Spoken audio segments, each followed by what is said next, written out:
Hey guys, तो आज हम बात करने वाले हैं एक बहुत ही इम्पॉर्टेंट थ्योरम के बारे में जो कि है पाइथागोरस थ्योरम। आइए शुरू करते हैं। तो सबसे पहले हमें ये पता होना चाहिए ये थ्योरम जो है वो किस तरह की फिगर पे लगती है। तो जो पाइथागोरस थ्योरम है वो हमेशा एक ट्रायंगल पे लगती है। A triangle is a three sided closed figure. तीन साइड्स वाला एक बंद फिगर जो होता है ट्रायंगल। और ट्रायंगल में भी हर ट्रायंगल पे नहीं, पाइथागोरस थ्योरम लगती है हमेशा राइट एंगल ट्रायंगल पे। राइट एंगल ट्रायंगल कौन सा होता है? जिसकी एटलीस्ट वन एंगल क्या हो, 90 डिग्रीज।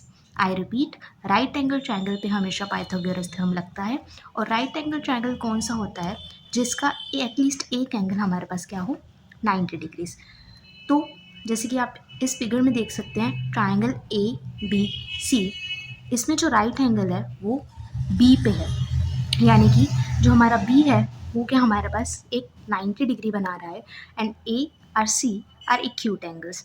90 डिग्री की एक पहचान है कि it will give you a square angle rather than a round angle.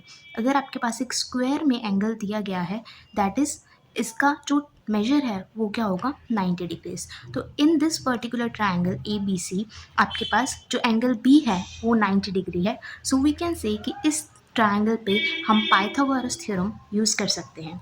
चलिए आगे बढ़ते हैं। तो चलिए पाइथागोरस थ्योरम को और अच्छे से समझते हैं। तो ये आपके पास ए बी सी एक राइट एंगल ट्रायंगल है जिसका राइट एंगल बी पे है। राइट एंगल के बिल्कुल ऑपोजिट साइड यानी कि इस एंगल के बिल्कुल सामने वाली साइड को हम हाइपोटेन्यूज कहते हैं। इस पर्टिकुलर फिगर में जो ए सी है वो हमारी क्या बन रही है, हाइपोटेन्यूज, और इसको हम एच से डिनोट करते हैं। इसके नीचे वाली साइड को हम बेस कहते हैं और जो एक साइड बच गई है उसको परपेंडिकुलर कहते हैं।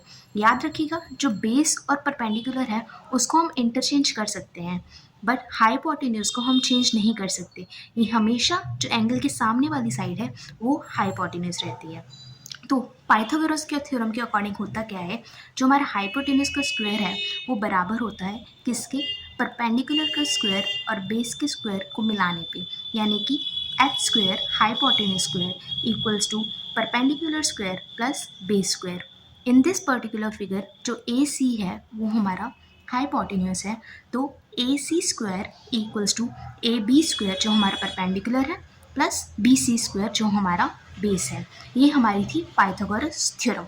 आगे एक एग्जाम्पल से इसको अच्छे से समझते हैं। तो इस फर्स्ट एग्जाम्पल पे आप देख सकते हैं कि हमारे पास जो परपेंडिकुलर दी है वो 3 है और जो बेस है वो हमारा 4 है। तो इसके जो राइट एंगल है इसके सामने वाली साइड जो ए सी है वो मिसिंग है और वही हमें फाइंड करनी है यूजिंग पाइथागोरस थ्योरम।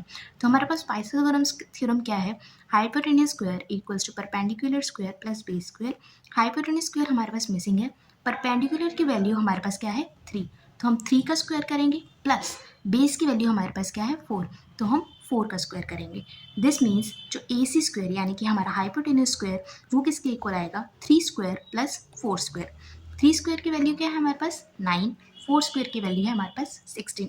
तो हम दोनों को जोड़ करेंगे, दोनों की एडिशन हमारे पास क्या आएगी 25, जो कि हमारे ए सी यानी कि हाइपोटेन्यूज स्क्वायर के इक्वल है।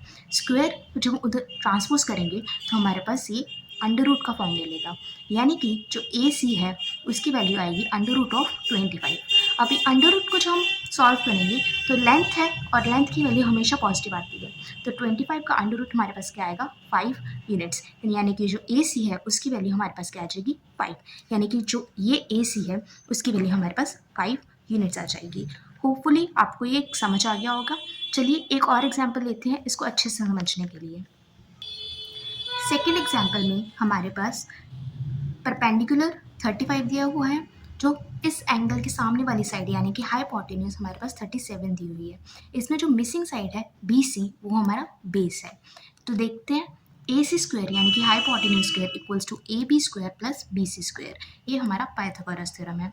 ए सी की वैल्यू जैसे कि हमें पता है 37 स्क्वायर दी है और ए बी जो हमारा परपेंडिकुलर है उसकी वैल्यू हमें पास 35 स्क्वायर दी है। तो हमें बी सी की वैल्यू फाइंड करनी है जो कि हमारा बेस है। इसको सॉल्व करने के बाद हमारे पास जो वैल्यू आती है बी सी स्क्वायर की वो आती है 144 यानी कि 144, और आप सब जानते हैं 144 किसका स्क्वायर होता है 12 का। सो हमारा जो बेस है बी सी उसकी वैल्यू कितनी है हमारे पास 12 यूनिट्स। तो ऐसे करके हम अगर हमें पर कोई भी दो साइड्स दी हों तो हम तीसरी साइड आसानी से निकाल सकते हैं for a right angle triangle using Pythagoras theorem. इस सब के अलावा हमारे पास कुछ पाइथागोरस ट्रिपलेट्स भी होते हैं। पाइथागोरस ट्रिपलेट्स आखिरकार होते कौन हैं? वो होते हैं ऐसे तीन साइड्स, जो भी एक राइट एंगल होती है उसकी तीन साइड्स का मेजर होता है पाइथागोरस ट्रिपलेट्स, वो होते हैं पाइथागोरस ट्रिपलेट्स। अभी इस ट्रिपलेट्स में जो सबसे बड़ी साइड है वो हमारे पास क्या होती है? हाइपोटेन्यूज, यानी कि इसमें जो 5 है वो हमारे पास हाइपोटेन्यूज है, और जो 3 और 4 है वो इधर बेस परपेंडिकुलर और बेस परपेंडिकुलर, ये इंटरचेंजेबल है। बट जो 5 है वो हमारे पास हाइपोटेन्यूज का काम करती है। सिमिलरली इसमें 5, 12 और 13, इस केस में जो हमारे पास 13 है that will be our hypotenuse, और जो 5 है 12 है वो बेस और परपेंडिकुलर है इंटरचेंजेबली। सिमिलरली 7, 24 और 25, इसमें हमारे पास जो 25 है वो हमारा हाइपोटेन्यूज है। 20, 21 और 29 में इसमें हमारे पास 29 जो है वो हाइपोटेन्यूज है। 12, 35 और 37, इससे हमें एग्जाम्पल भी की थी, इसमें हमारा 37 हाइपोटेन्यूज है, और 28, 45 और 63 में से 63 हाइपोटेन्यूज है।